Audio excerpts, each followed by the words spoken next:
This live presentation was produced in Ashland, Oregon by the Rogue Valley Metaphysical Library and Event Center.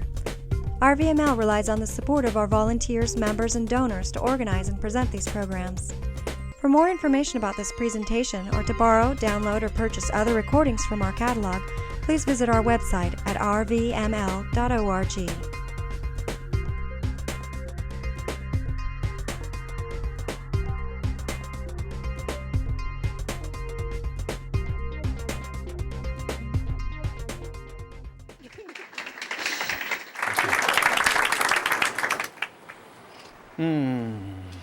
Hi.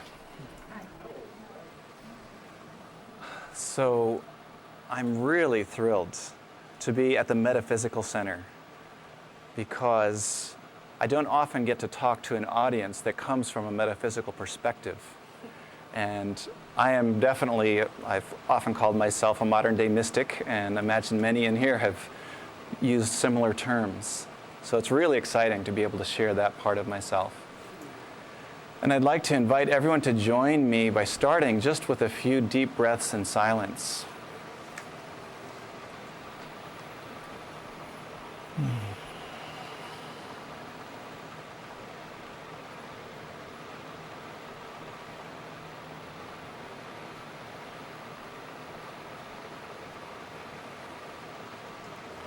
And I'd like to call in the heart of each and every one here to open to the connection that we already share, that you and I share, that we share with everyone here, with all beings. I'd like to invite in any guiding spirits, guardian angels, to be here fully communicating with us and opening to whatever is best for each one of us and for all of us and for all beings in this time together. I'd like to give gratitude for all the countless blessings and miracles in my life, and gratitude for these miracles and blessings right in front of me and everything that's been in your lives. Invite everyone just to find a place where you have some gratitude inside of you and take a deep breath and breathe it in right now.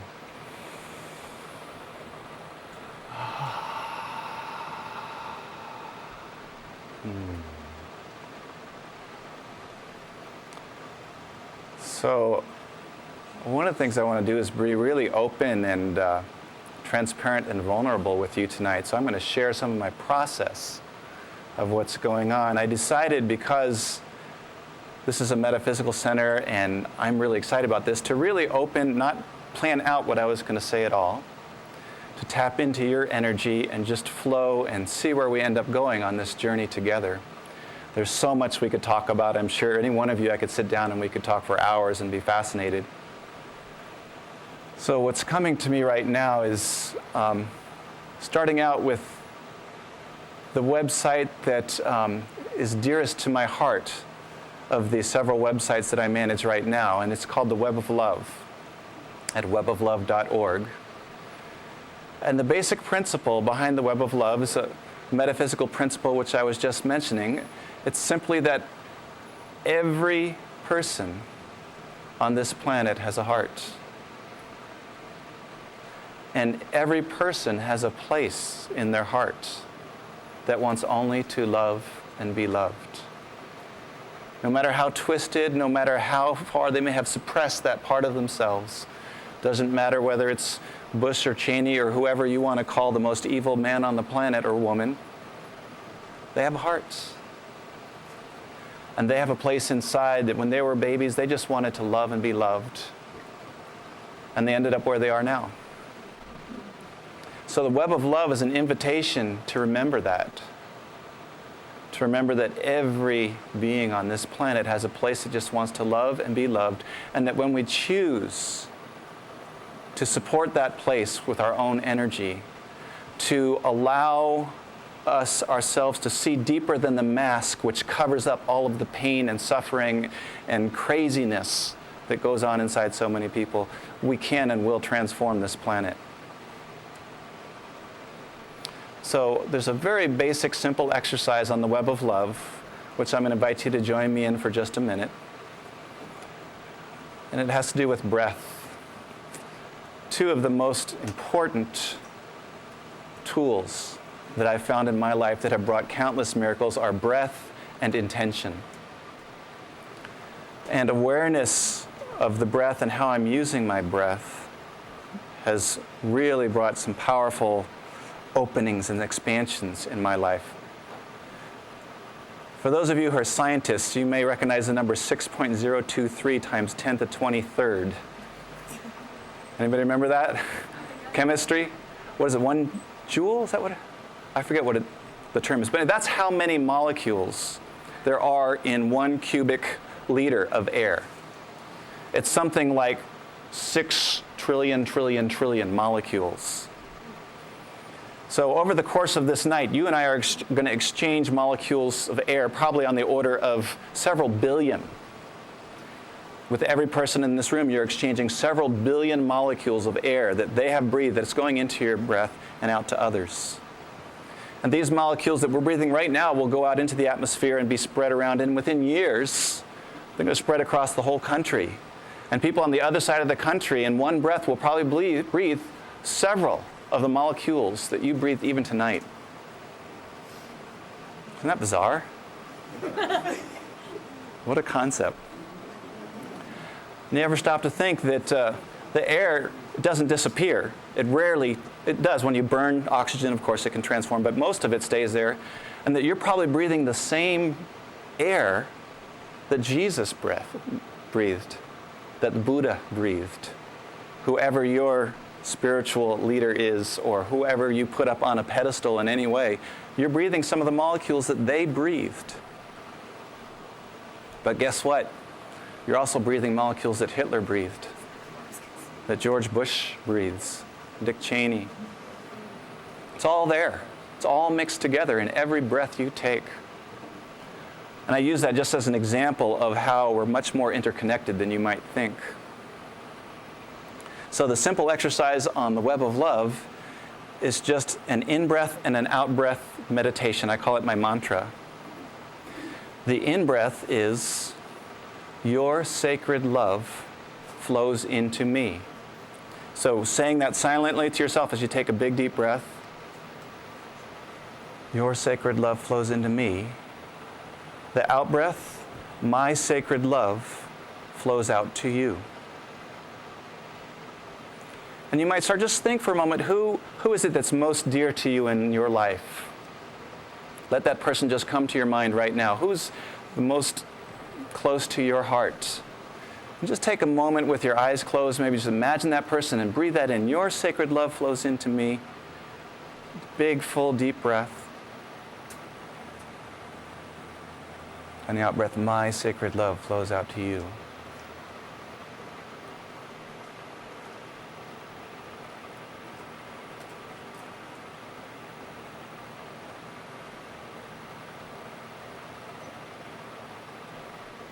Now that you can be actually anybody.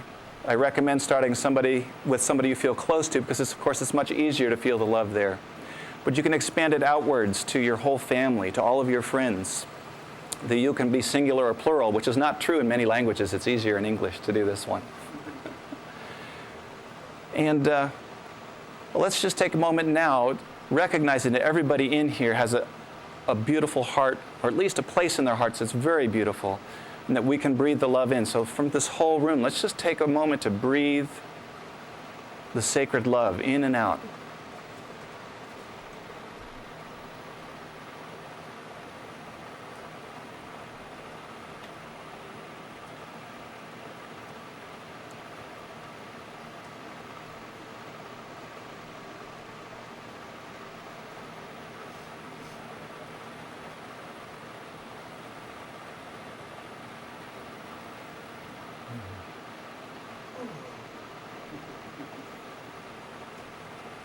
Thank you.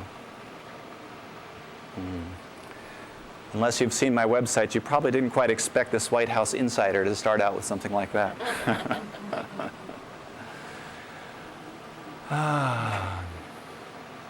So, there's many things I'm passionate about in my life, but that is one of the things I'm most passionate about, is being a reminder, being an invitation that every being on this planet has that divine spark in them, that we're all manifestations of the divine.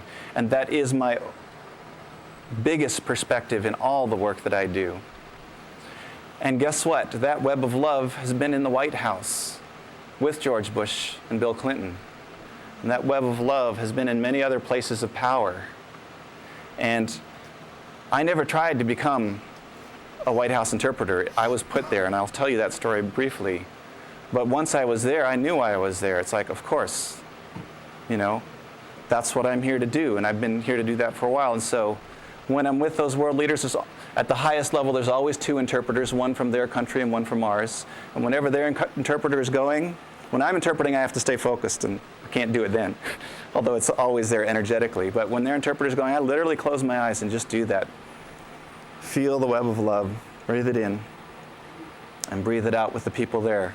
Inviting them to open to joining us in working towards what's best for all of us, what's best for all beings. That's the invitation that goes out as I do this in those meetings.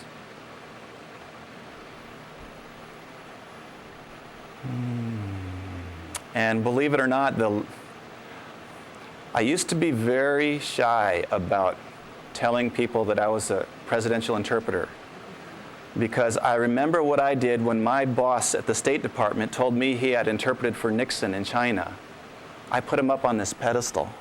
It's like, wow, you interpreted for Nixon in China? At that time, I was just the low level. There's 3 levels of interpreter, and I was just the lowest level. But he was a really cool guy, and we talked. It's like, and I remember putting him up on that pedestal. My own deepest core issue is arrogance. Core issue work is very powerful. I hope to remember to touch on that in a bit. When I was a kid, I thought I was better than everybody on this planet. I was really arrogant. There's good reason for it. I had some very difficult training from my father when I was 2 that helped me to take on his arrogance and try to top it. So, arrogance is something I'm always, I tell people the core issue is like a big onion with layers and layers and layers and layers. And when you choose to be conscious and to open to your spiritual center and to grow, you start working through those layers.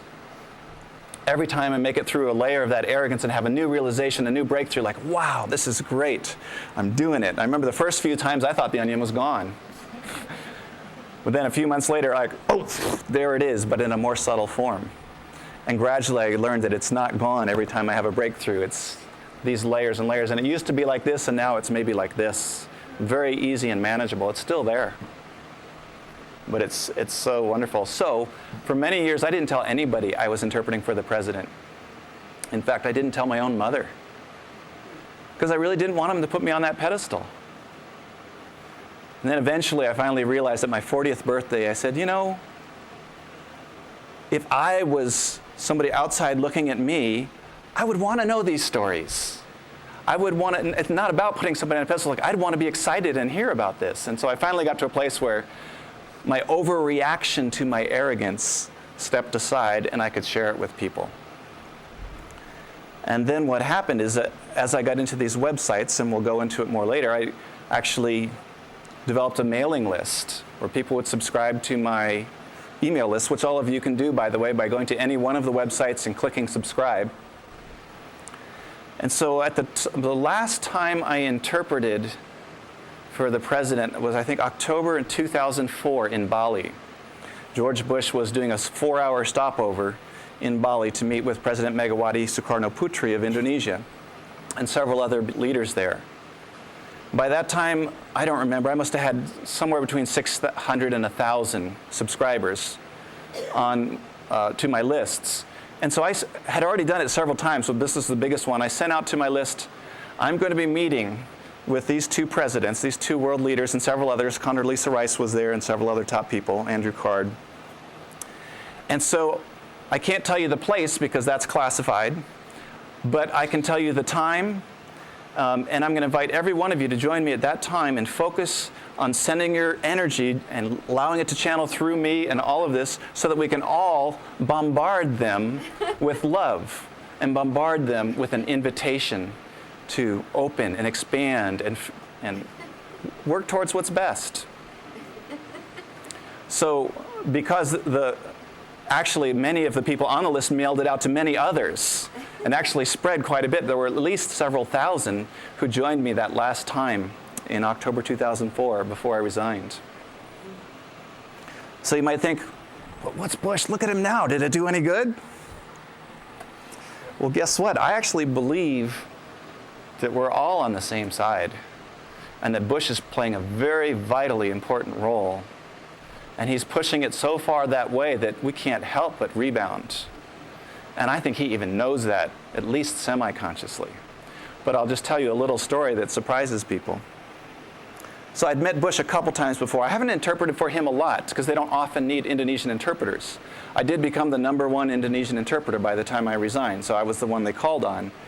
But I think in person I only interpreted for Bush 3 times and another 3 or 4 times on the telephone.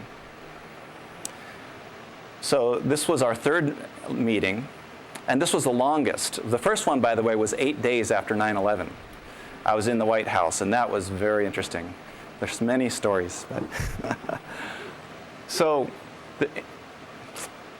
because it's a metaphysical center, I got to tell this little piece.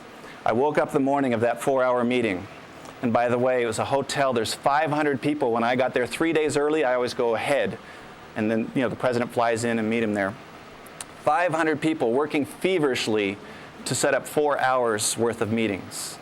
You have no idea the amount of energy and effort that goes into everything that's in the president's schedule every day. And you think the president has a lot of power? Every morning he gets handed his schedule and says, this is what you're doing today. Do you think he doesn't have much choice? A friend of mine was present. I wasn't there for this. Bush didn't realize he was in the room. He was talking with Rice and Powell, I believe, and a couple others. And the delegation had left. My friend was off in the refreshment corner. And so he saw that they leave. Bush turned around. I am so tired of this. And he started 4-letter words. I don't want to do this job anymore. I would use 4-letter words, but we're on video here.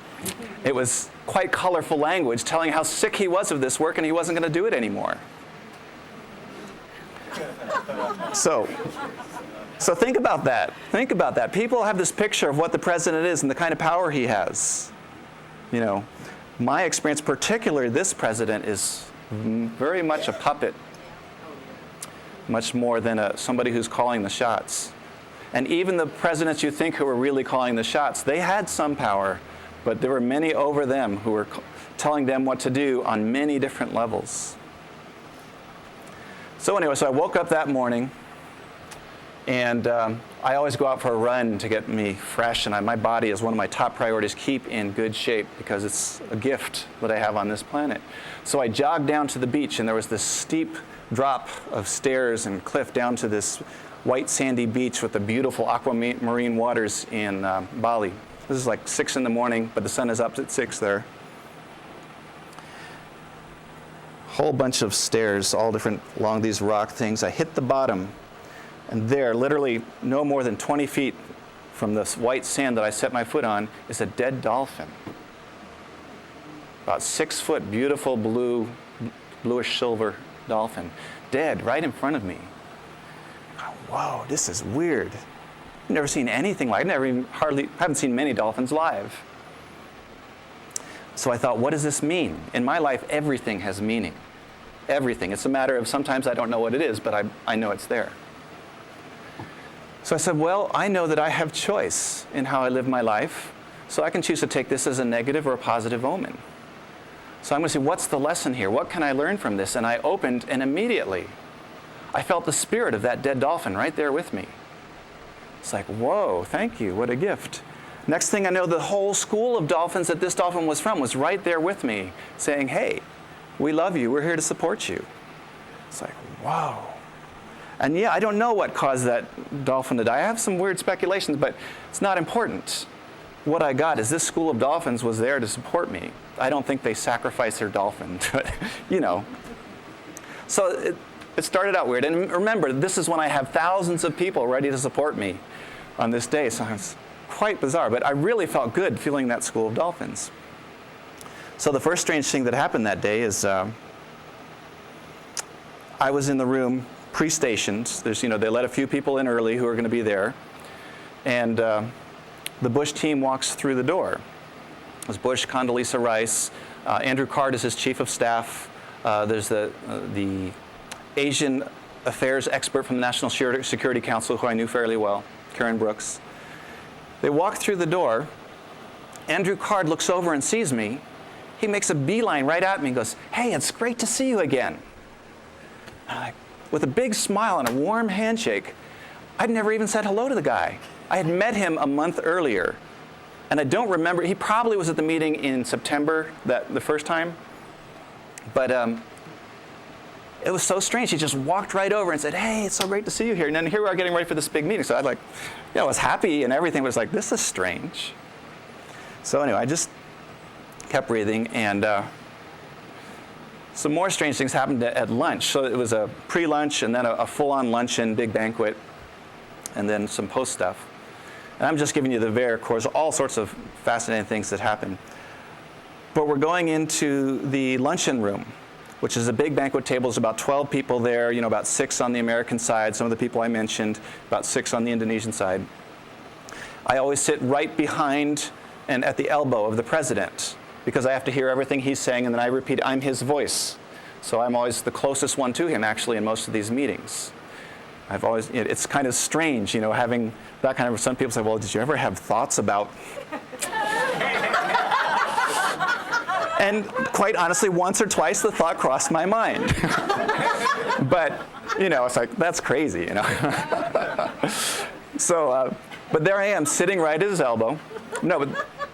So what happened? We walk into the luncheon room, and he's going to sit down. And he gets to the table, and he looks at the table, and he says, "Hey, I don't think I'd even said hello to him yet. I think he was busy. But he looked at him and said, 'Hey, they didn't bring you any water.'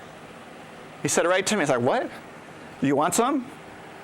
And an interpreter actually needs a lot of water because you get a really dry throat. The interpreter's talking all the time. Normally, one person talks and then the other, and then the other. Well, guess what? The interpreter ends up talking all the time if it's just one interpreter.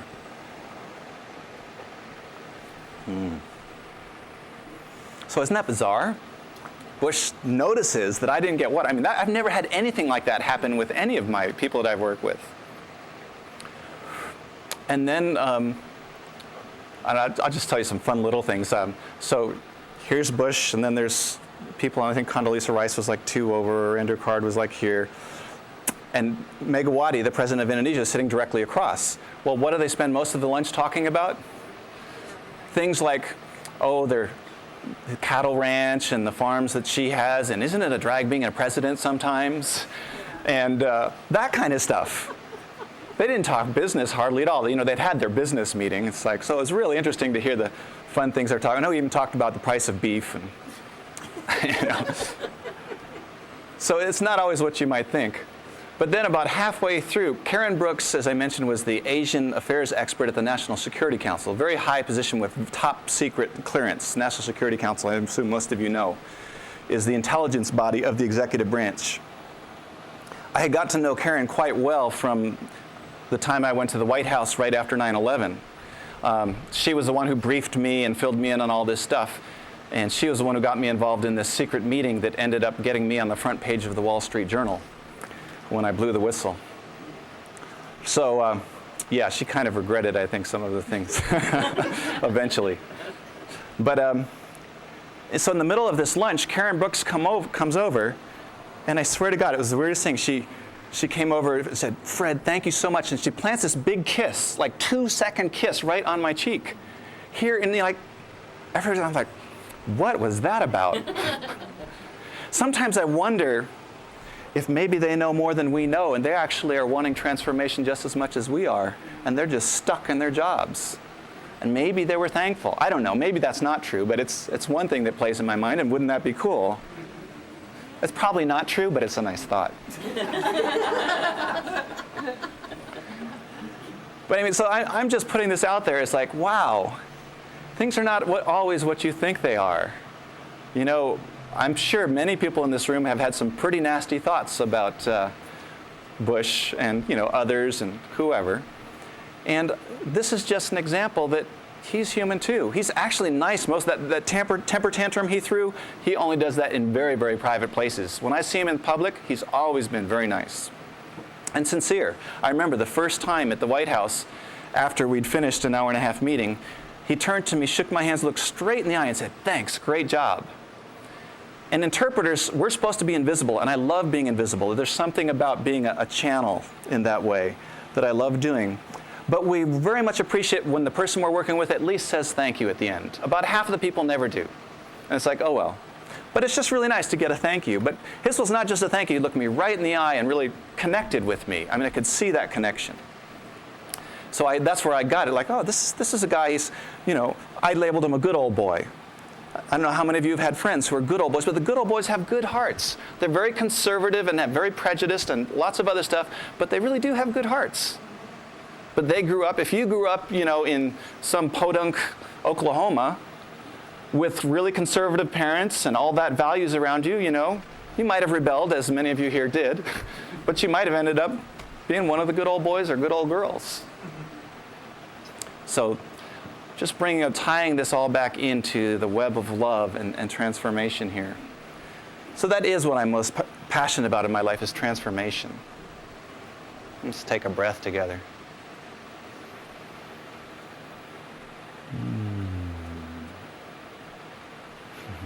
Yeah. So one of the things I'm doing, it's funny, I was a little bit nervous before coming on because it's an unusual crowd and I'm really excited, but there's also some nervousness. I usually hardly get nervous at all.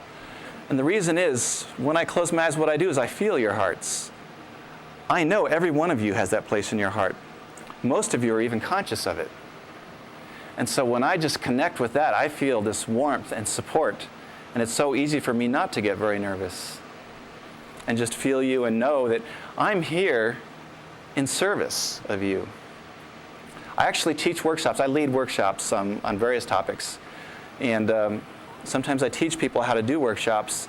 And one of the things I say is every person in that audience has a part of them that wants to beat you down, that wants to say, who are you up to be talking to me up there? And I know better than you, particularly if you have arrogance, but it's like, who is this person? Every one of you out there has this and had it about me before you came in here, no matter how big or small. And every person out there has a place that wants you to do an absolutely fabulous, stunning job and deliver something that will move them and inspire them to something bigger than who they are. So which do you choose to focus on? I don't want to deny the first. It's there.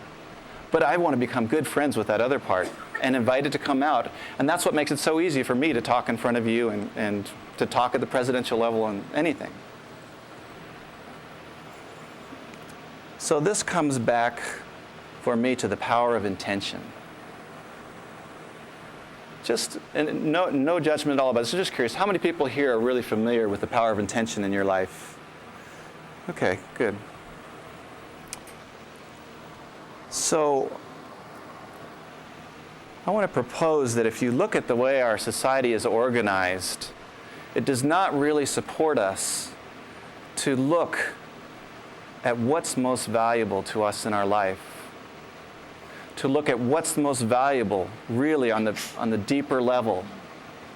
What do we really care about? And then what do we want to do about that? We're never taught that in school. What do they teach our kids? Math, science. And we're failing in the numbers, so we've got to push to do more math, science, get them up in their heads so that we can become brilliant and be masters of the universe. Or at least be service to humanity. I don't want to make it all about. Some of it's trying to become a good thing, but it's not about getting into your heart, getting into your feelings. So what I've found in my life is the clearer that I am in my intentions, the more smoothly I move through all the stuff that comes up. And I have plenty of stuff come up just like everybody else, but it's become so much easier to deal with compared to 10 years ago in my life or 20 years ago in my life. And I attribute that to getting clearer and clearer on what my intentions are. So I want to share with you my two deepest intentions, because they've been so powerful, and I believe they're what got me to everything that I've had in my life. The first is I'll do my best to choose what's best for all of us. So what is all of us? All of us is all that is. It's the divine. It's the greater, bigger picture. I'll do my very best to choose based on what's best for all of us. And that's not exclusive of me. I'm not going to sacrifice myself so much that it hurts the whole. Some people here I used to be a people pleaser. And people pleasers tend to want to make everybody feel good and yet end up suppressing some parts of themselves to do that. This is not what it's about. I am as much of a part of the all that is as every one of us. So I'll do my best to choose what's best for all of us. That's the guiding principle of my life. And there's a more poetic way of saying the same thing, which often if I'm writing people, I'll use this as my main intention, because it really means the same thing. I give all that I am into the service of all that is. All that I am into the service of all that is. So that's my deepest intention. And I believe that's what brought all the miracles that ended up putting me in the White House and putting me, believe it or not, the White House is not the most transformative experiences in my life by any means. I had some other things that we probably can't even go into tonight that are just powerful. Kundalini rising, for anybody who knows that kind of stuff. Amazing experiences. And the second one that guides me is I open to guidance from the divine. And whatever the divine is, we each have different conceptions of what the divine is. For me, the best description is all that is. But some people maybe are atheist, and I'm fine with atheist. If you're an atheist, you can say, hey, I have a greater part of me, or a higher self, or a deeper self, and that can be the divine. But by opening to the divine and trusting that there is something that knows more than just my ego awareness, then I can have all sorts of gifts. My first big breakthrough in my life happened when I was in a spiritual crisis at age 19. And I said, all right, God, it used to be I was going to find God if he's there. I was agnostic. My father was a minister, and I kind of rebelled against that. And so I was agnostic. I don't know if there's God or not, but I have a sharp mind, and I have a big ego. I wouldn't say it that way, but I'm capable. I'm going to find God if he's there. But I went through a spiritual crisis, and I said, all right, God, I surrender. If you're there, please show yourself to me. And within months, my life started unbelievable. Can't get into all the stories. There's too many things we want to talk about. But so that's my second intention. I open to guidance from the divine. And I invite every one of you to spend some time. If you're not already clear on what your intentions are in life, take some time, find some time alone, go in, find out what's most valuable to you in your life. And it's not going to be the same as mine. I like my intentions, but I don't want everybody to have my intentions. Everybody has to find their own. What's most valuable to you, and how can you develop clear intentions that will help you to move through the difficult times? I have some handouts in the back there. Just curious, about how many people do we have here, the people who work here, just so I know? Looks like about 60 to 80, is that right? I had brought 60. So if you're a couple, I ask you to take only one handout, just in case we run out. But there's a handout back there called A Concise Guide to Personal and Global Transformation. And one of the sheets in there is how to find and develop your life purpose and intentions. So I highly recommend that as a guide for how to look at that if you don't have that already. So let's shift tack a little bit. Let's take a deep breath.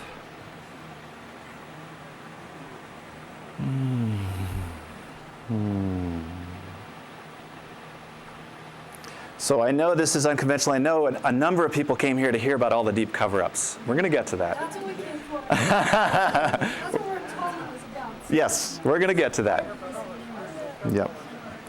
So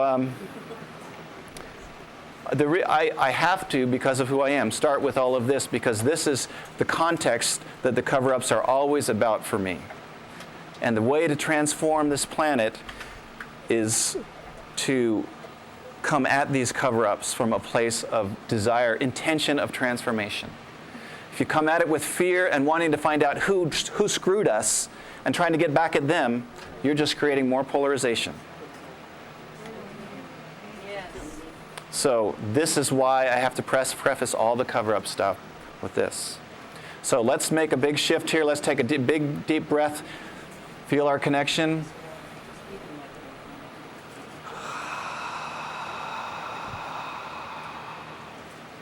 And we'll take a shift now. I thought I'd start off with a fun little video clip. It's a 6-minute clip that I imagine few of you here have seen. That'll give you just an example of some of the things going on. So do I pull this way? From the other end, okay.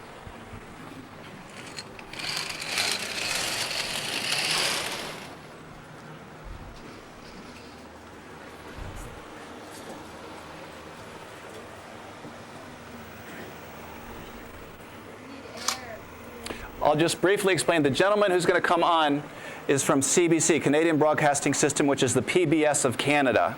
And this was a show that was on one of their series of shows on the Canadian PBS. His name is Barry Zwicker. He's one of the heroes of the 9/11 movement.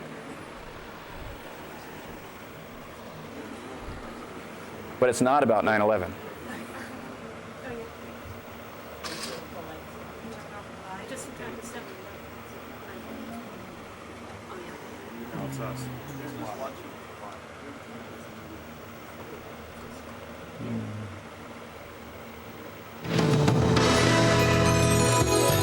Most everyone knows that Dr. King was a courageous Christian minister committed to the nonviolent pursuit of freedom for all people.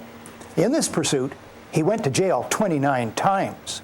Nothing new so far, but prepare yourself for some stunning surprises. James Earl Ray, a petty criminal who died in 1998 and who, according to the official story, shot Dr. King, in fact did not shoot Dr. King, even though he pleaded guilty in 1969.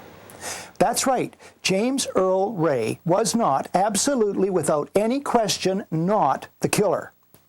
This footage of Dexter King shaking hands with James Earl Ray speaks volumes. Dexter and the other members of the King family have persevered ever since Dr. King's death to learn the truth about what happened and to make that truth known. They are convinced Ray was not the shooter. Ray's guilty plea comes about on the advice of a lawyer who approaches Ray and offers to represent him. It turns out this lawyer has connections with the true killers. The lawyer tells Ray that a guilty plea will make Ray famous and help him get off with a light sentence. Always easily led, Ray writes out what he's told to. And by the way, it's a guilty plea, not a confession. These facts are found in a book just out, the best single book on the assassination, An Act of State, the Execution of Martin Luther King. On the basis of the guilty plea, Ray is sentenced to 99 years in prison. Ray realizes he's been duped. 3 days after arriving in the penitentiary, he moves for his guilty plea to be set aside and that he be given a trial. But stalling by government officials denies him that for the rest of his life. To his dying day, he insists he did not kill Dr. King. Pepper's book includes a full account of the extensive civil trial into Dr. King's death held in Memphis, Tennessee in 1999. That there was such a trial may be a surprise to you also. The family's suit names as defendants co-conspirators, both named and unknown. The trial is not about money. The family seeks $100 damages. The trial is about the truth. The trial lasts almost a month. 70 witnesses are heard. A jury of 6 black and 6 white persons takes just 1 hour to arrive at a guilty verdict against, quote, the co-conspirators consisting of the named defendant, Lloyd Jowers, and those that the defendant named in his response, namely the United States government, the state of Tennessee, the city of Memphis, and Memphis Police Department, James Earl Ray, Earl Clark, and Frank Liberto, unquote. Earl Clark, now deceased, was the top marksman in the Memphis Police Department. Frank Liberto was a mafia kingpin. Conspirators within the U.S. government, according to the trial and the book, include, quote, J. Edgar Hoover and the FBI, Richard Helms and the CIA, and the military, unquote. The reason all this information probably surprises you is that the mainstream media effectively boycotted the trial. As Pepper writes, The silence following these shocking revelations was deafening. Like the pattern during all the investigations of the assassination throughout the years, no major media outlet would cover the story. It was effectively buried. Just 6 of the many facts that come out at the trial. First, when King arrives in Memphis, he's taken not to his usual hotel, which is safe for him, but rather to another, and given a room he must reach by an exposed balcony readily visible from dense bushes behind Jim's Bar and Grill across the street, and from various high vantage points. Second fact, a special security unit of black officers assigned to King on all his previous visits to Memphis is told it's not required this time. Third fact, defendant Jowers, former owner of Jim's Bar and Grill, admits to receiving and storing a gun the day before the killing, being handed a still smoking gun the day of, and disposing of that gun. Fourth, U.S. Army snipers are positioned on 2 nearby rooftops and a water tower, not, as you'd expect, to protect King, but to back up the assassin in case he misses. He does not. Fifth fact, New York Times reporter Earl Caldwell is in a room close to King's. He comes out when he hears the shot. He and others testify for the trial that they saw a man crouching in the bushes behind Jim's Bar and Grill. This man cannot be James Earl Ray. Reliable witnesses see Ray leave the area before the shot is fired. Fact 6. The day after the killing, early in the morning, a city works crew is sent to cut down and methodically remove the bushes and all debris from behind Jim's Bar and Grill. The order comes from the Memphis Police Department. Whoever killed King, it was not James Earl Ray. He could never have coordinated such a plan or assembled such a task force, and he wasn't at the scene. He is the fall guy. But the trial, in effect, is boycotted by the media. That's why you don't know about it. That's why I didn't know about it until 3 months ago, through James Douglas. King recognized that powerful economic forces stunt history and kill hope. It's important to understand that these powerful forces now include the mainstream media. To study Dr. Martin Luther King's nonviolent quest for social and economic justice as the surest foundation for peace is to recognize him not only as a civil rights leader, but as a man of the hour, even in these troubling days. King's life and death remain important news.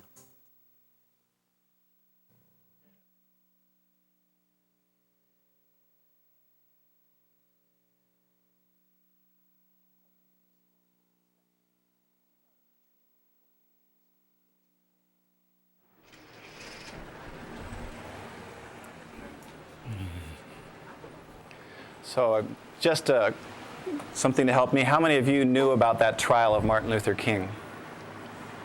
A few. Well, that's cool.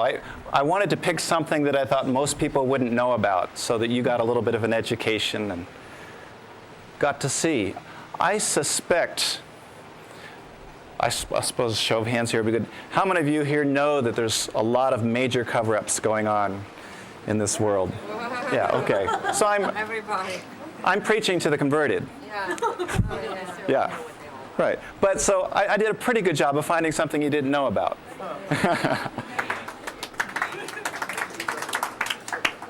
Is that 10? Okay. So isn't that amazing? They had this trial, the whole family of Martin Luther King suing the U.S. government, and they won. 6 white, 6 black jurors took 1 hour, I think he said, to come to a guilty verdict.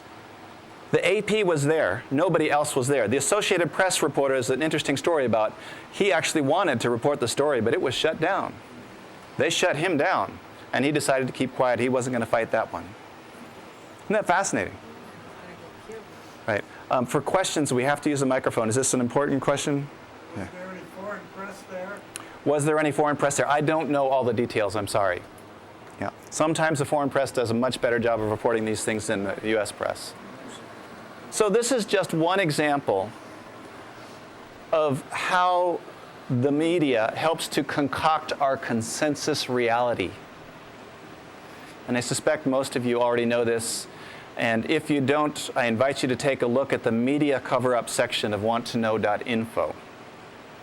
I need another show of hands here. How many here have taken a look at the website that I manage called wanttoknow.info? Okay, less than half. Okay, so let me give a little bit about that. So many stories I could tell. But my father was a conspiracy theorist. My father believed this world was run by a small group of white men who made all the decisions and that we were going to die within 10 to 15 years. I grew up with that. I rebelled against that. How's that for a twist? He was a liberal Methodist minister who believed in the Christic Institute and all that kind of stuff. And when I was 10 years old, my dad telling me that if Nixon was elected, the world was going to end within, probably by the end of his first term, if not his second. And so here I am, a little 10-year-old. Nixon gets elected, and it's like, oh, wow, you know, what if Dad's right? Well, guess what? The world went on and on and on. And every time I checked in with my dad, to this day I check in with him. Do you think the world's still going to kill itself within 10 to 15 years? Oh, yeah, for sure. Within 10 to 15 years, at the very least, the whole economy is going to collapse. I heard that my whole life. I didn't see it happen. So can you understand why there's some rebellion there? Even though my dad went to jail for civil disobedience and all this stuff, the 4 kids of us, I had 3 sisters and brothers, we never wanted to go. It's like, you go do that, Dad. My friends, just 5 years ago, I live in a wonderful group house that has 5 adults and 2 kids. And one of my housemates is a conspiracy theorist. And so when I moved in there, he would tell me all this stuff, and I'd say, Declan, no. Say, sorry, I've been there. I've been at the top. I've seen these meetings. It's not true. I did not know 5 years ago anything of all this major stuff. I knew, of course, I knew that there was corruption and conspiracy in the highest places, but I never bought into the whole powerful cabal that rules the world thing. You know, it was just economic forces and greed and all that. 4 years ago, a wonderful spiritual friend of mine in North Carolina said, Fred, you've got to watch this video. It'll change your life. And so I said, oh, send it out to me. So he mailed it out to me, and I put it in the thing. This is 6 weeks before 9/11. Anybody here, who here knows about Dr. Stephen Greer? Disclosure Project. Okay. So it was Dr. Greer's Disclosure Project video. 2-hour video. By the end of that video, my jaw was on the floor. Remember, I knew nothing about all this stuff. My jaw was on the floor, and I said, oh my God, the world is not what I thought it was. It was that big. Because it was 22 government and military witnesses, name, rank, and serial number, every one of them well-known, not everyone, almost everyone, well-known, well-established credentials, the kind of people that I work with. I've worked with a lot of generals, and you would be amazed at how much impeccability most of our generals and the high-level people have. It is a highly hierarchical structure designed to do a function, and yes, there's corruption, yes, there's lots of weirdness, but these people have a high integrity, high level of integrity and pride about what the American military is.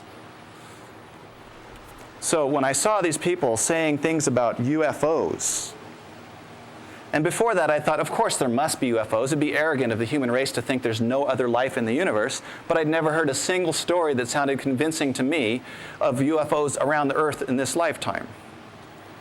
But when I heard 22 government and military witnesses telling me about things like, you know, having one guy holding up the Chief of Accidents and Investigations at the FAA. Think of that, his position, Chief of Accidents and Investigations at the FAA, saying, I've got the radar here, I've got the video, I've got the audio, you can come, and he's talking to this audience in the National Press Club, one of the most prestigious press institutions in our nation, in Washington, D.C., with everyone present, ABC, NBC, all of the media is there, the foreign media. He's saying, I've got the videotapes, I've got the audio tapes. You can see this UFO buzzing around this 747. He said, come up and talk to me. He was just one of witnesses. Another guy talking about bases on the backside of the moon. What? I mean, for me, that was a huge leap. But look who's talking. A high-ranking military officer telling me that he'd seen photographs, you know, NASA photographs of a base on the backside of the moon. If it was just 3 or 4 witnesses, it wouldn't have convinced me. I would have said something's going on here. But he had 22 witnesses. Each one was given 5 minutes at the National Press Club. And again, the silence was deafening. The thing that convinced me more than anything else is only one major newspaper in this entire country reported it. The Washington Times, owned by the Moonies. It was on page A3. Supportive. That's a whole other story. But you saw them there in the video, ABC, NBC, all these, and nobody would report this. So to me, now just so you know, once I got this, first I had to get on the phone with my dad and say, Dad, I'm sorry. Now he's one of my biggest supporters. And then it was like, I wanted to tell all my friends. Oh my God, you should know this. And so I'm like showing my friends, and I couldn't believe the responses. My friend who's a lawyer says, that National Press Club sign is a little bit tilted. I think the whole thing was faked. At the time, I didn't know about the Washington Times article, which you can find on the line. But it's like, his response after seeing it's like, it was all faked. If you saw how professionally done it was, you'd have to go, whoa. But you know, the point being that I'd say less than a quarter of my friends were willing to even watch it and have any sort of shift around that unless they already believed in it. You find out that actually many more people believe in this stuff than you might ever suspect because the media shuts it out and never lets you know how many people believe that stuff. Especially here in Ashland, I'll bet it's really high. How many here believe or know that there's a UFO ET presence around this planet right now? Okay, and I want to honor those who don't. Really, don't believe anything I say. The reason the website that I manage, wanttoknow.info, has become popular is because it's all about reliability and verifiability. Almost everything we have on that website has a link for you to verify what is said. We have a link to that video. You can go watch that video free. Not only that, we have links to the people, so you can go check out that this person is who they say they are. We have a link to the Washington Times website where you can see that it's published there. So it's all about reliability and verifiability. Don't believe me just because I'm saying this. Believe me, I get so much information. Now that I have this website, everybody sends me information. I always start out, if it's something new, let's be skeptical first. But then open your mind enough that if there's a preponderance of evidence, maybe it could be true. So that's what wanttoknow.info is all about, and we've now had over 1 million visits, and the only website that I know that really focuses on reliability and verifiability that covers all the cover-ups. Unlike some of the great websites like Stephen Greer's website, Disclosure Project, about UFOs, it's an excellent website. But it's only about UFOs. We actually cover all the stuff. We have 2- and 10-page summaries on almost every major cover-up. So if you don't have much time, you got a 2-page summary, and not only that, it's got the links in that summary. So particularly like 9/11 is one of the best. We have ABC News and NBC News saying things that, how come that wasn't front page? You know, it's like one of the things, New York Times, Washington Post, and I believe it was Newsweek, September 15th, and one of them was September 16th. Looks like several of the hijackers of 9/11, this is 4 days after 9/11, may have had training at U.S. military installations. What? Newsweek, Washington Post, New York Times, you can see it on our website. What is that about? Why wasn't that front page news? The Newsweek article is the best. It goes into detail talking about the 2 hijackers whose driver's licenses were Pensacola Naval Station.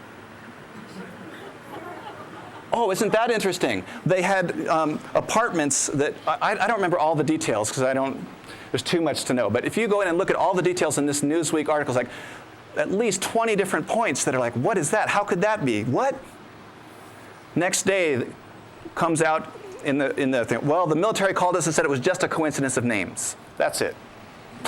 End of story. Okay, story's dropped. Right? No big deal. All those little details, Pensacola driver's license, oh no, it's just coincidence of names. So it's all about reliability and verifiability.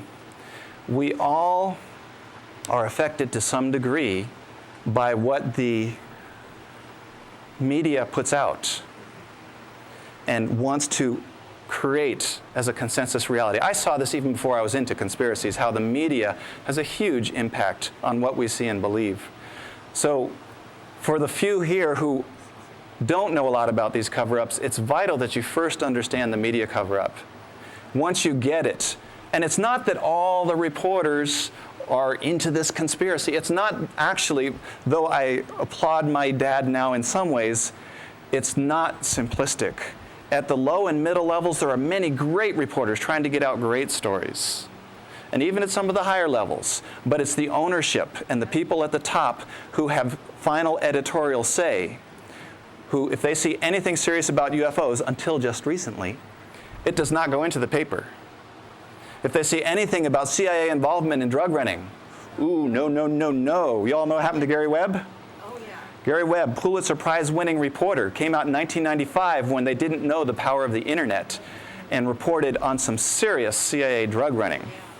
It was spread rapidly over the internet, especially the African American community was incensed and outraged. Did it go into other newspapers? It was in the San Jose Mercury, was the one that was brave enough.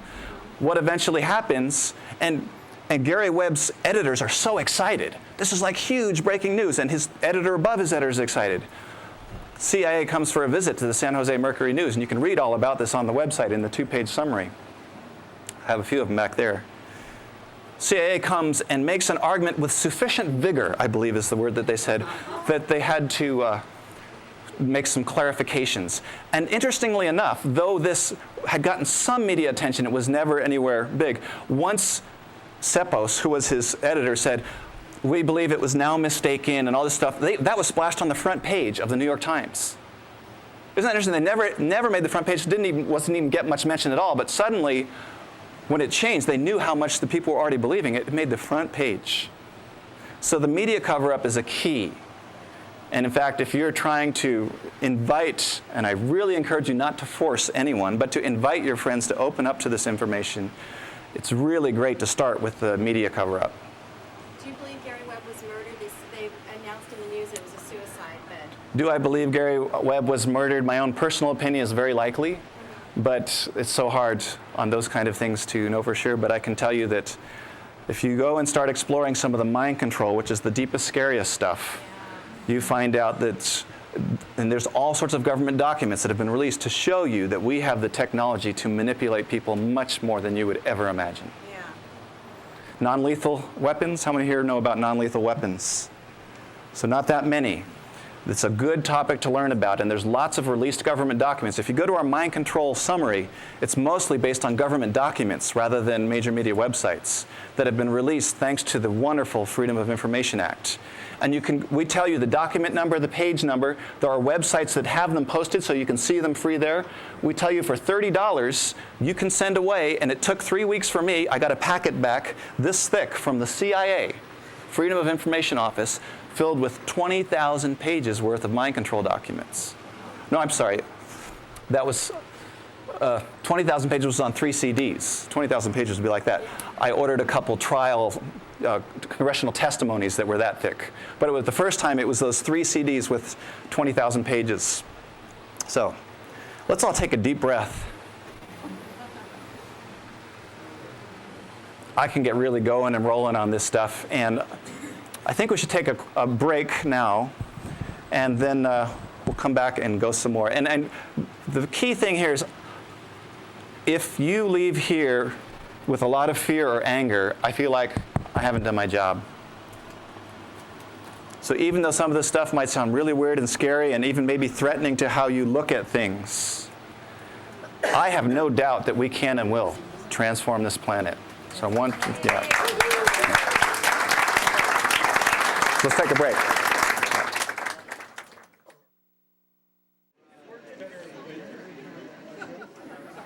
It's good to get up and move a little bit.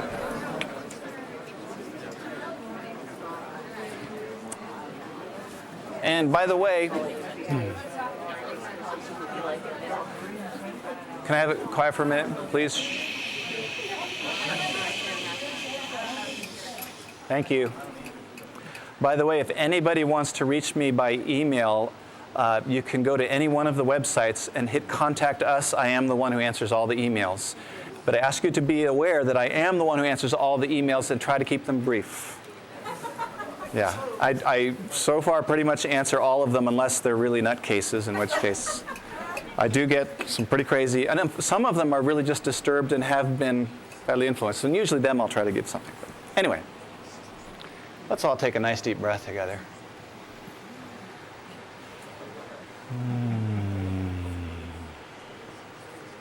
I get very excited when I talk about this stuff. Do you want to know why? Because for 40-something years, I didn't know why I was here on this planet. How many of you here had something like that? For 40 years, I've been pretty good about keeping a diary, on and off. And every year I'd write, God, I feel like I'm here to do something. I was given a lot of talents. I mean, I do have arrogance that I'm working on, but I was also blessed with a lot of talents, language and music and all these things that I'm really good at. And I felt like I was given this stuff for a reason. So I'd write, it seems like I'm here for some reason and I don't know. As long as I don't know, I'm just going to keep doing what I'm doing.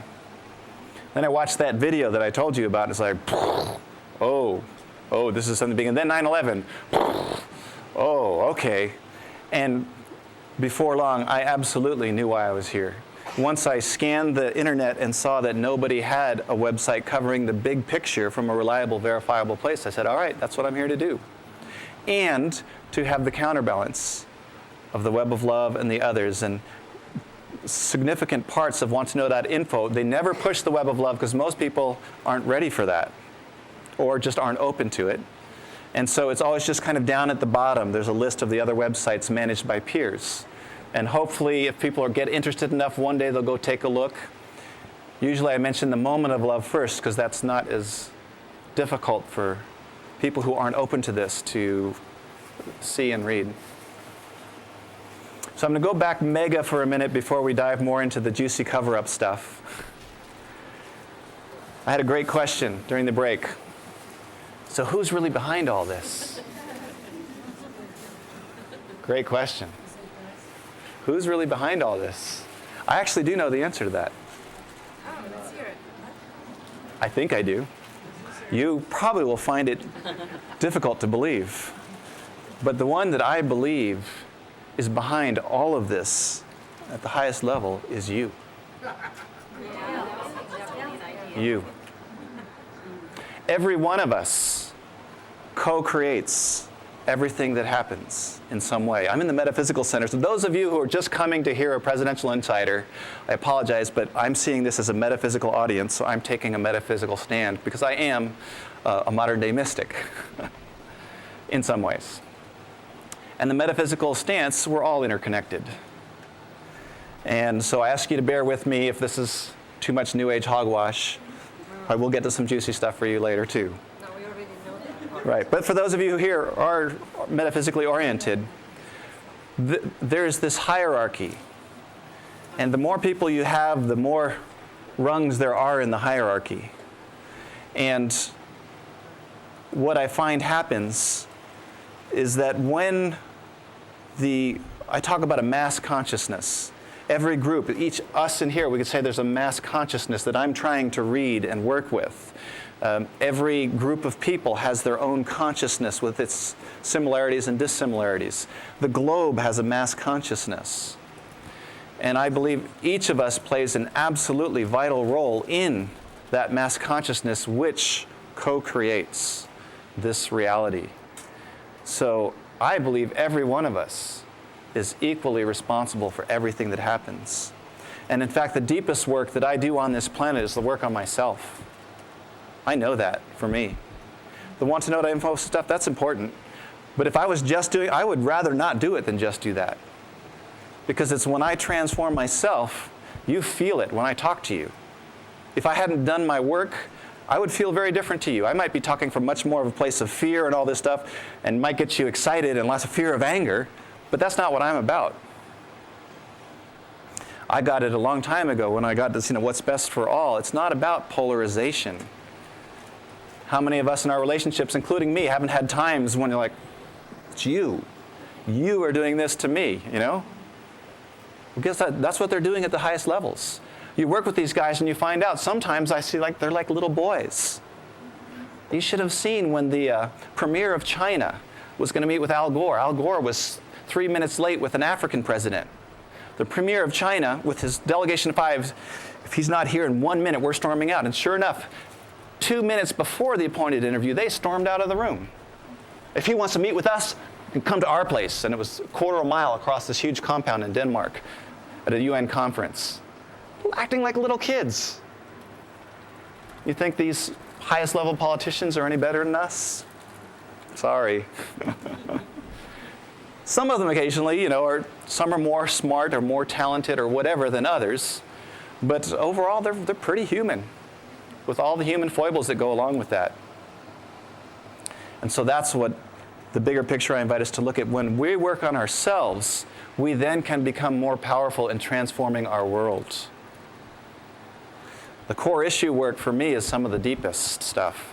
If you look in that handout, Concise Guide to Personal and Global Transformation, the very first page is Transform Fear through core issue work.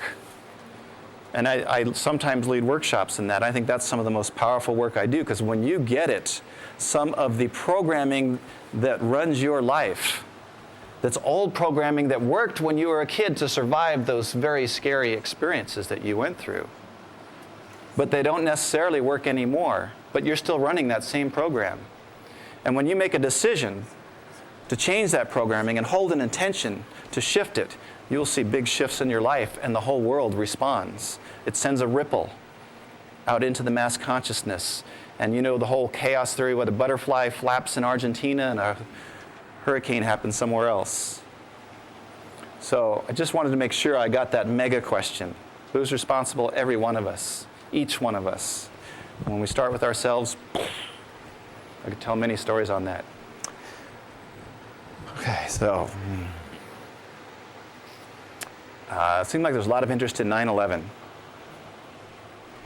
So how many here would say they know a good amount about the 9/11 cover-up?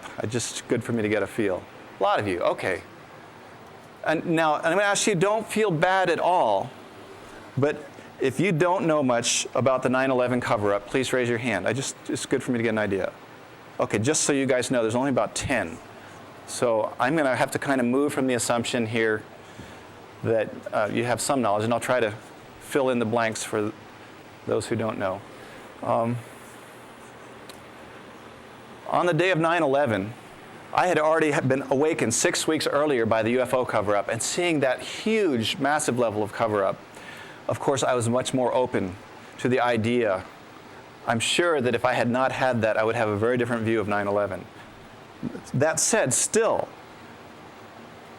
when the plane went into the Pentagon, I had no doubt that this was manipulated. Why? Because I had traveled in helicopters and planes with top military generals who loved to brag. We can have a plane up on any plane in this country within 10 minutes. Any plane that goes off, and they would brag about that stuff. And so I'd heard top-level military bragging about this stuff, and you're telling me the most fortified military central neural network of this entire country militarily, an hour and a half after the first plane is discovered to be off course, that a slow-moving, I'm going to say slow-moving because, just so you know, remember Star Wars? Notice how after 9/11, Star Wars disappeared off the radar. What was Star Wars about? A missile coming at 10 times or more the speed of an airliner, undetected, no transponders in missiles. It's flying, hurtling towards the U.S. They have 10 minutes to shoot it down. That's what Star Wars is about. Now, some of the Star Wars programs failed, but some were successful.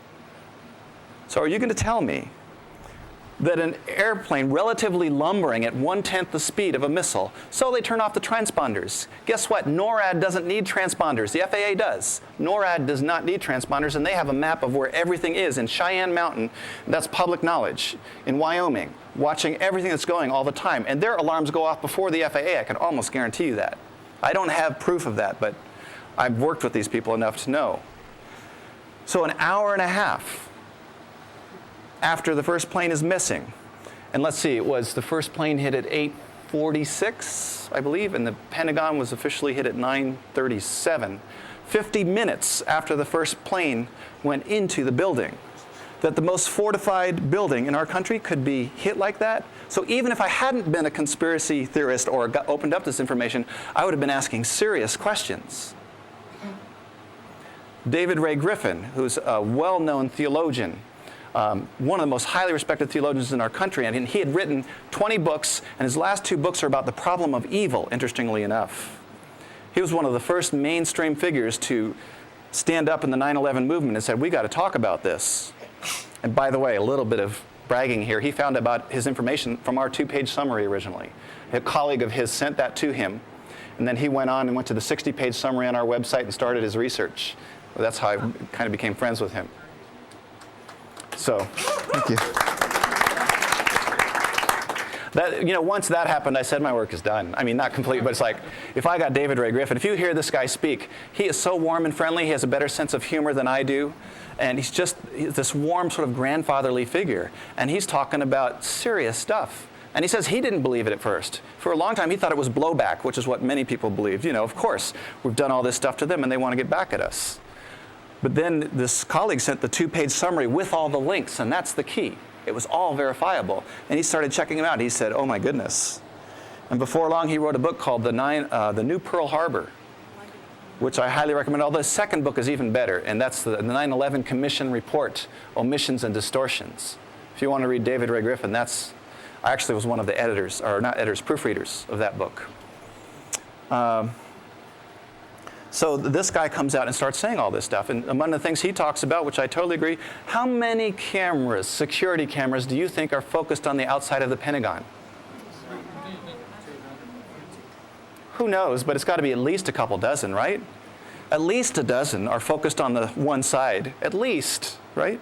How many pictures has the Pentagon released? How many of these videos? 1. They did release 1, and it's totally inconclusive. And they say this is the proof. No, the filling station one was never released. That was actually Pentagon, if you go and look at it, it's actually it's at the security gate camera. So one of the things we're pushing for, and I invite you to join in whatever way, is get the Pentagon to release these videos.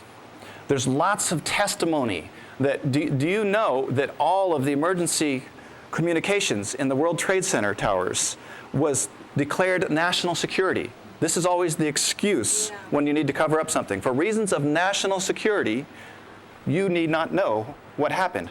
Why can't we know what the firefighters were talking about among each other? New York Times, and this is where the media is not always as controlled as you think, New York Times sued the city of New York saying, you must release those records. It took them 3 years, and they won their lawsuits. How many people know what was in those discussions? Secondary bomb on 17th floor. We heard another explosion up there long before the towers collapsed. What are all these explosions doing happening in the World Trade Center before it collapses? Why wasn't that information released? Why was that national security? This is all, it's on the New York Times website. You can actually go and read the testimonies there. It's very interesting that these pages look really shabby. They're not formatted at all. It's just straight text. And it's interesting that they made them look so ugly, but it's there. You can see it's on the New York Times website. New York Times was going to sue us for having their article, the one article that they did put out questioning the collapse of the World Trade Centers back in 2002, we had on our website. Lawyer contacted us, said, you better take that down or we're going to take you to court. Isn't that interesting? And we have 35 articles from the New York Times, and they only wanted that one. I don't think they even realized we had these others. We had to give in because it would take so much time and money to try to contest the New York Times, even though we definitely had a legal standing, because we're not making any profit on all of this. So, but interestingly, what we did is we summarized it down to 2 paragraphs, which they were totally okay with. You can do a summary. And they said, if you want the entire article for free, there's ways to do this on the internet, and we just describe exactly how to do that. So we found a way around it. So the Pentagon, and I'll bring up World Trade Center 7. Most of you know, I'll just be brief on this. World Trade Center 7, most people even forgot that it collapsed. It was a 47-story building 100 yards away from the 2 big buildings. Suffered minimal damage, some broken windows, nothing major. 47 stories, 100 yards away. At 3:15, Thank you. 5:20. I used to know all this stuff, but when I first compiled all that stuff. 5:20 in the afternoon, 47-story building collapses, and lots of video cameras caught this. Perfect demolition. A perfect demolition, the center drops first, and then you see the whole thing just collapse like a house of cards. Couldn't be more perfect. And free fall speed. Anybody can go on and look, just Google World Trade Center 7 video collapse. You'll find it. It's on our website. You can Google on our website. By the way, we have a search engine on our website, so any particular topic you can Google and see if we have it there. So just those two things to me alone are enough to say something is not right with 9/11. So. What about the anti-ballistic security around the Pentagon? I never heard that explained. If it was supposedly an airliner, what happened? The question is, what about the anti-ballistic defense at the Pentagon? It's all top secret. There's no way we can find reliable, verifiable information on that. So, of course, it makes sense. They must have had some sort of protection. I can tell you, how many people here know about protected airspace? If you're in the military, you know there are no fly zones where absolutely nobody can go in. And as soon as they do, less than 10 minutes, you've got fighters right up on you. Yeah, and believe it or not, there's much more of this country as protected airspace than you would imagine. There's huge secret projects where nobody's allowed to fly over. So, yeah, there's so many questions about 9/11. That's why I don't try to convince anybody. I just give you enough to whet your appetite, and it's all there on the website. Yeah. Why do you suppose so many people who are in the Pentagon and in the government and in the news media who can see clearly that there's something rotten there? Very good question. Quiet? Why, when so many people are in the Pentagon and media must know about this stuff, why aren't they talking about it? Thank you, because this is actually the next topic I wanted to move to. Many people, many less people than you might imagine, know about the cover-up. These people are incredibly smart. Here's the thing. This was an important realization for me. The government is a huge bureaucracy. I had to deal with it all the time. Do you know how long it took to get my paychecks? Oh my God. 6 weeks sometimes for a month's worth of work. It was a good chunk of a paycheck. But that's just one little example. There's so much. The government is an incredibly inefficient bureaucracy. How could they ever carry out a 9/11 or some big conspiracy? Just curious. Anybody here know the answer? Because there's a good answer to that. Okay. The answer is that the intelligence services and the military are incredibly streamlined and efficient. And yes, they have their weaknesses, but compared to the government, they are like, yes, sir, and we know who's in charge. There is no question when your rank is corporal and you're talking to a sergeant, or when you're a colonel and you're talking to a general, there is no question about who follows whose orders. So things get done in the military. Yes, sir. How many people here were in the military? Yep, you guys know this stuff. And boot camp, whew. Anyway, so the military is incredibly organized, as is the CIA, not as much as the military, but CIA and FBI are much more organized, much more hierarchical. And the shadow government is not the military, the CIA, the FBI, but it is certain rogue elements within the military, the CIA. And these elements are much smaller than you might think. It doesn't take that many people to pull off a major operation like 9/11. That wasn't my question. My question Oh, yes, thank you. I knew that. Yes. My question is, Thank you. It's still obvious to people who are close to it, the firefighters, Right. Any kind of engine. Thank you. I got off topic. So the key is then, how do, well, I'll just tell you, I am fairly certain that most of these people are stuck in the boxes that we put ourselves in. When we grow up, we're taught that the scientific paradigm is reality. Everything else is voodoo. We're taught what the world is as we grow up as kids, and we're taught not to step out of the box too much. If you were in a really good school or advanced school, maybe you were one of those lucky people who got encouraged to think out of the box. But our educational system keeps people in boxes, and the people in the military, even the generals, are brought up to think in boxes. In fact, the military is even more box thinking than most places. And so if you don't know about all the cover-ups, even if the information is in plain sight in front of your eyes, you cannot see it. Why? Because your mind cannot psychologically accept that it was not terrorists. You have been told, yes, sir, you have been told who did it. And even if you have some questions about some things you have seen, those get pushed aside. Yes, sir. So there's a huge psychological barrier. And I've been actually a strong advocate from the beginning that the way we reach people is through breaking through the psychological barriers. It's not about evidence. We have evidence up the kazoo that I think is incredibly convincing. So the question is, how do we break the psychological barrier, not only in the people in the Pentagon and those who should have known all this stuff, but among our own friends? We're talking about reality. My jaw was on the floor. I think I have just somehow, because of my upbringing and rebelling against my father and everything, that I was more out-of-the-box thinker. And I also have a deep spiritual path that allowed me to open to this. So for me, it was not easy, but it only took 2 hours and my jaw was on the floor. As I said, my friends are all like, no, Fred, it's a psychological problem.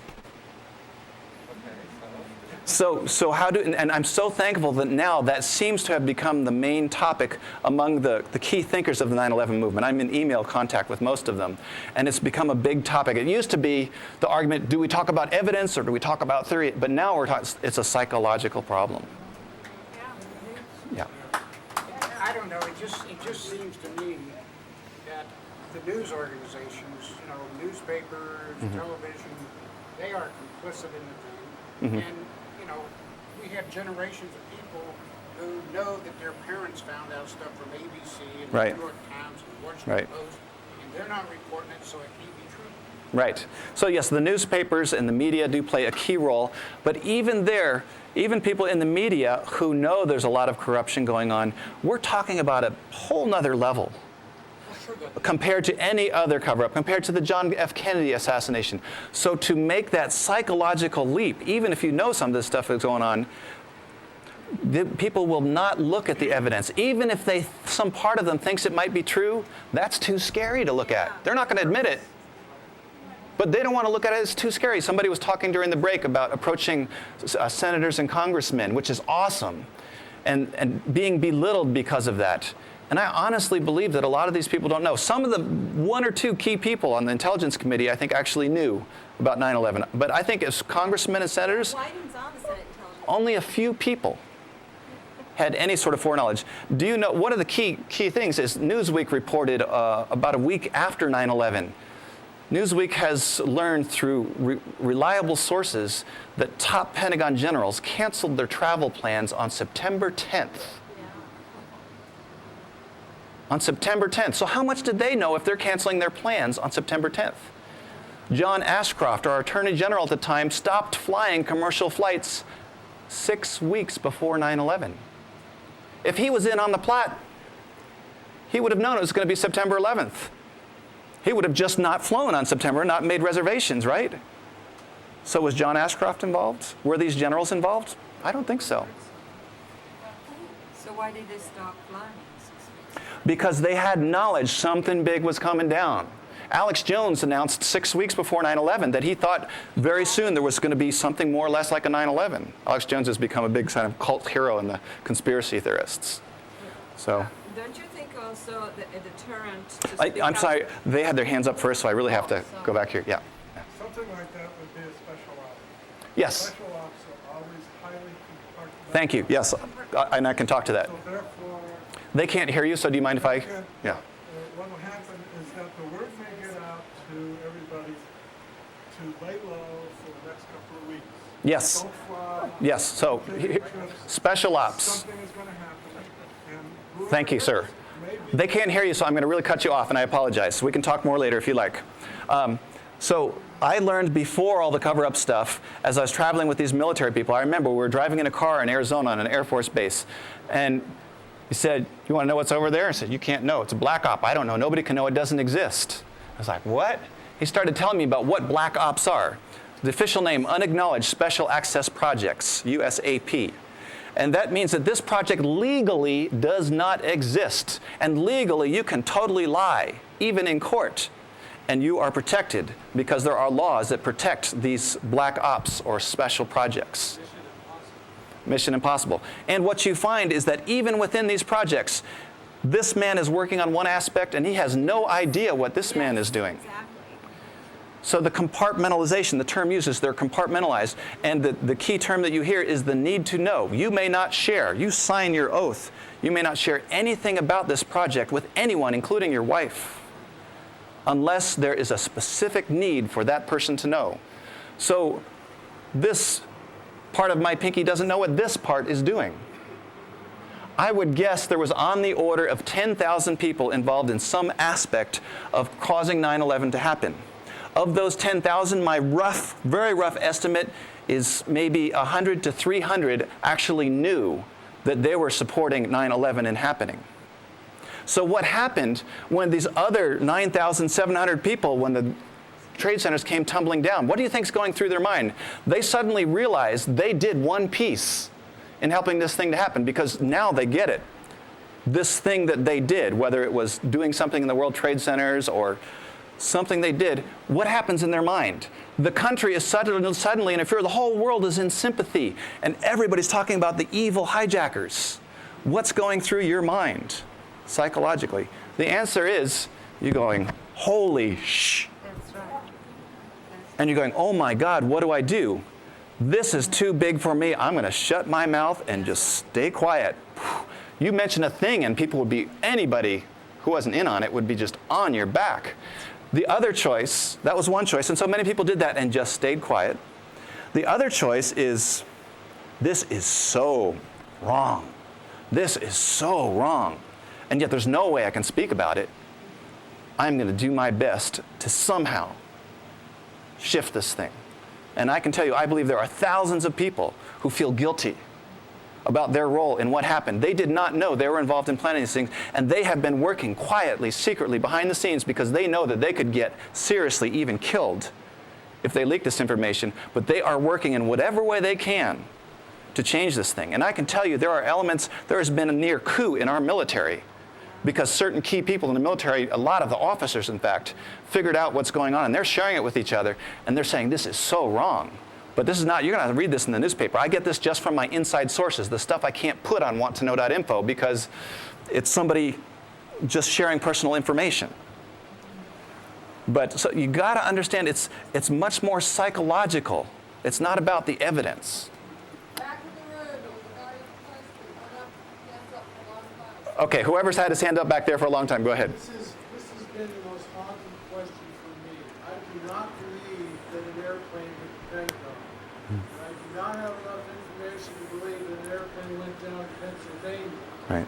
Where the hell are those people? Okay, What happened to those passengers?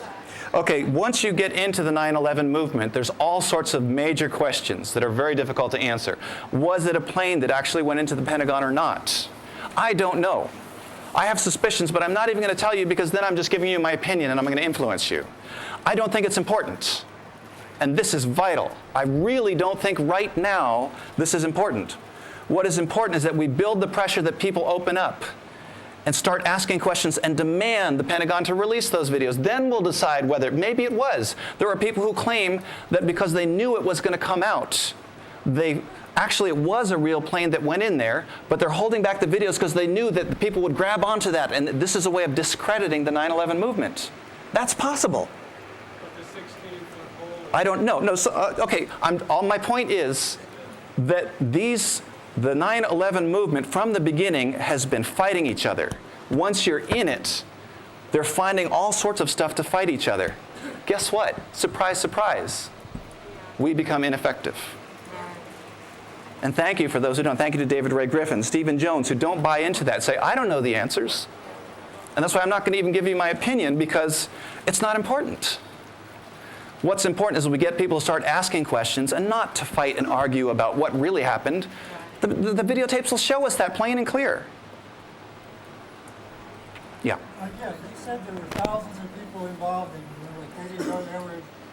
You said there were thousands of people involved, but they only knew a little bit. There were maybe only 100 or 200 people who knew the whole deal. Right. Who could you say who those 100 or 200 or 50 people were who really knew what was going on? I can only speculate on that, but I can tell you the most knowledgeable man I have found of all these cover-ups is Dr. Stephen Greer. And I was lucky enough to be able to spend 2 weeks with him. And he has his faults. Believe me, anybody who knows him well, you think I have arrogance. Whew. But he's great. I totally support his work, and he's got his faults. But that man knows a lot. And he was the one who, as I said, he told me, you need to go check out this and that. And everything I checked out, it was like, whew. And so I tend to put some stock in what he told me. And I'm blanking. Well, who's behind it? Right. That is. So he believes that there are a top group, that it is rather hierarchical. And at the top, there's a group of, he says, one part of it has about 30 people, another part has about 300 people that are some of kind of like the most powerful people on this planet. And that one faction of that group was behind 9/11. It's really important. One faction of the group, not the whole group. And he says there's all sorts of info. He claims to actually know 1 or 2 people in that inside circle who have contacted him. So I don't know him to be a liar, but it's very possible. But I can tell you all of this stuff, it's always more complicated than you think. That's why I never talk about I know the answer. I say, I'm almost certain of this. So we don't know who those people were? Like they weren't the richest I can people name in some the names, world, or? but I'm really not interested in the details here. And I really, to be honest, yes, it'd be fascinating to know, but I don't think it's that important. Okay, I'm seeing a 10-minute warning here, so I actually like to shift from 9/11. I know there's tons of questions because I do believe 9/11, it's coming out already. How many knew that David Ray Griffin was on MSNBC the other night? Yes, it'll be going out in my next email in about 4 days. If you sign up for the list, you'll get a link. You can go watch it. He was on C-SPAN a couple years ago. How many know that Lou Dobbs came out about a week ago on CNN and said, why was the 9/11 Commission lying to us? He's had a whole 5-minute segment. How many know that Thomas Keane, who headed the commission, and Lee Hamilton have co-written a book backpedaling on some of the things that happened in the commission, saying that the FAA and NORAD lied to them? Why didn't they ever say this before? Yeah, because... Do you know why? Because they thought they were safe. Now they're seeing how many people are aware of the 9/11 movement, and they say, I better get away from this. I don't think they knew beforehand what was going to happen. But they played along, and now they're starting to get scared. So you're seeing everybody starting to wake up. But we only have a few minutes left, so I'd rather shift from 9/11. You were dwelling. It's coming out. You were dwelling before on getting people to think outside the box. Mm-hmm. Have you got a suggestion on how we can get people to think outside the box? The key here is when you want to talk to people about this stuff, because certainly it's vitally important, can you come from a place of relative calm? Because when you come with anger or resentment or saying, oh, my urgency even, that will turn most of your friends off. Watch David Ray Griffin on TV and see if you can't try to emulate that behavior. And if you realize the metaphysical vision that we are going to transform. We needed 9/11, and I hate to say this, but I really do believe spiritually we needed 9/11 to kick us in the butt, as it did to me too, and say, we got to do something. So that's the sort of meta perspective there. But I think you would really be fascinated to know some mind control stuff, and I wanted to put that real quick. I've become kind of, I'm involved with this international network of amazing people who are getting all of this information out. David Ray Griffin being one of them. But we have an informal network where we share information all the time. Amazing, courageous people who are risking their lives to bring this information to you. And I'm privileged to be a member of that. And I'm considered one of the top experts in that group on mind control. And I guess I'll tell you, many of you here probably don't believe in reincarnation, but I happen to believe in it. And I happen to have a life memory of over 1,000 years ago when I was the chief of a torture chamber. I'm serious. I have that memory. Now, if you don't believe in reincarnation, that's fine, but this is my reality. I did some terrible, terrible things. I was evil. If you knew the things I did. So, why is it that I have the capacity to handle this darkness and still come from this place? Because I went through many lifetimes being a monk, paying my penance, having revenge paid on me and all this sort of stuff to get to where I am today, so that now, and as a kid, by the way, I was fascinated with torture, not wanting to torture things, but always imagining myself being the one tortured and they couldn't break me. Every time I read a book that had stories about somebody who survived torture, tears would be streaming down my eyes. It's like, oh my God, I think I can do it. And then when I got this memory of that past life, it's like, oh my God, all makes sense now. So in my own belief system, maybe we all play the dark and light sometimes.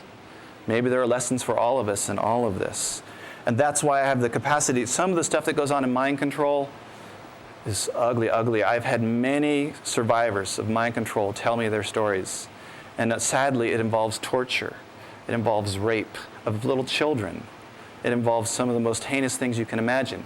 Josef Mengele, the angel of death at Auschwitz, had free rein to torture and kill thousands of people in any way he wanted in order to learn how to control their minds. He perfected, relative to what was before. There was mind control before that, but he perfected in 4 hours. He could take any person here, including me, and break you down into a multiple personality disorder.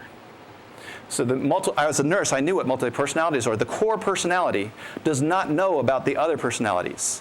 And part of the healing process is becoming aware of those other personalities. So when Josef Mengele took you and through torture, hypnosis, and drugs, caused you to dissociate from your body, and another personality stepped in, and they would work with that. They would train that personality. They give it code words so that they could access it. 4 hours, he had a Manchurian candidate. Manchurian candidate is a spy who doesn't even know they're a spy. And that's when you start understanding the depths. And then you got to realize that all these different factions at the top have control of their own cadre of super spies that are working against each other. And you see how it starts getting complex and strange and bizarre. And so I don't even usually go too deep into this because it can be, especially if there's any survivors in the audience, it can be really traumatic, some of the stuff that goes on. But I just want you to get that we can, every one of us has the capability of being really ugly and really evil.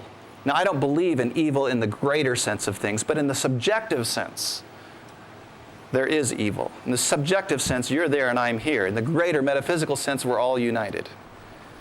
But it's important to distinguish that here, I'm talking to you, and you're separate from me, and I'm wanting to inspire you and have you inspire me as well. So every one of us has the capability to be really bad and evil, and it's when we go in and look at those places and deal with them. When I got that lifetime, I had not known a lot of my lifetimes where I thought, oh, maybe I was close to Jesus, or maybe I was some great general. You know, that was what my thinking about reincarnation, because I didn't have memory. And then I got one or two that were different, and then that one came to me. It's like, oh my God, forget all that Jesus and all that stuff. I suddenly got a big piece of myself that I had lost that was like, I did that. And believe me, it was like, I knew. We've all got it in us. But now I can work with it. I have those memories, and believe it or not, my absolutely amazing most recent girlfriend of 6 years, she's my best friend to this day, I'm fairly certain she was the one that I couldn't break when I was the chief of that torture chamber. We got into this relationship, and both of us acknowledged within weeks, I owe you big time karma. We got this astrological reading just for fun. A friend said, you should do this, $25, it's all computerized. The astrological reading came back and said, Fred owes Marjorie big time karma. Said, Marjorie, sit back, enjoy it, don't abuse it. Said Fred, get used to it. And so I did. I mean, because we even before getting the astrological reading, we already sensed this. And I ended up having to give her money and help her out, and she had all this stuff. But thankfully, after 3.5 years of both of us working consciously on it, I turned to her one day, I said, I think that karma is just about paid back. And she said, yeah, damn it. She knew too. And we're still best friends today. It's the most amazing relationship I had. So the invitation is just to remember that we can get caught up in all this darkness, all this weirdness, and I have gotten caught up and obsessed with it at times, and I forget what's the bigger picture. And I invite you, if you start exploring this stuff, remember that there is a big picture. Come back, what are your deepest values? Why are you doing this? Why are you exploring this? How can you be most effective in being an invitation to transformation? For me, that's where it's at. That's why I'm here talking to you. I'm going to take one last question here. Yeah. A lot of the information we've received is from the internet. Can you address the fact that the government has plans to take over The control of the internet? I guess the only thing I would say about it is don't worry. I happen to know there are other systems ready to go should that happen. I mean, I can't say that with 100% certainty, but you'd be amazed if you knew all the transformative forces going on, even in the military and the CIA. There are incredible light forces, love forces. I talked with a guy who was in deep, dark, black ops, working with dolphins to create transformation. Military intelligence. He's got a website. And, you know, I could tell you so many amazing stories of all these transformative places. Of course, the press isn't going to let you know. The press wants to keep us in fear, the ownership of the press. But the internet now, we have this amazing tool. You can go learn all this stuff. Where are we at time-wise? Fred, what can you tell us about the white knights that are out there to shift this change, people in government structure and whatnot? Thank you. How much time? We're done. We're done. Okay. All right. It's very important. Just so you know, I so respect this Metaphysical Center. They are awesome. I thank them for inviting me here.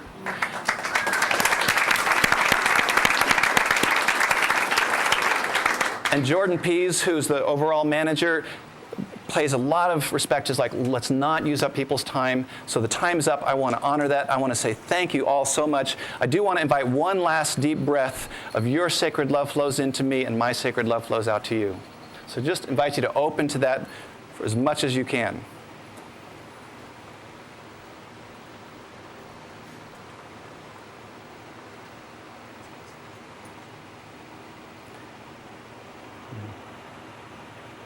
Thank you for being who you are.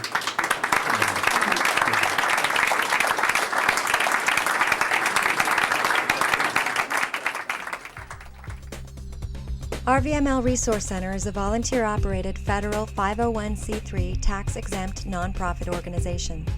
RVML is dedicated to providing easy access to a comprehensive collection of information on a variety of metaphysical, spiritual, and personal development subjects. RVML accepts and appreciates all donations. Material and monetary contributions are fully tax-deductible. This recording is not copyrighted and permission is granted to broadcast, exhibit, or duplicate all or part of this program for non-commercial educational purposes. This live presentation was organized and presented by the Rogue Valley Metaphysical Library and Event Center. For more information, please visit rvml.org.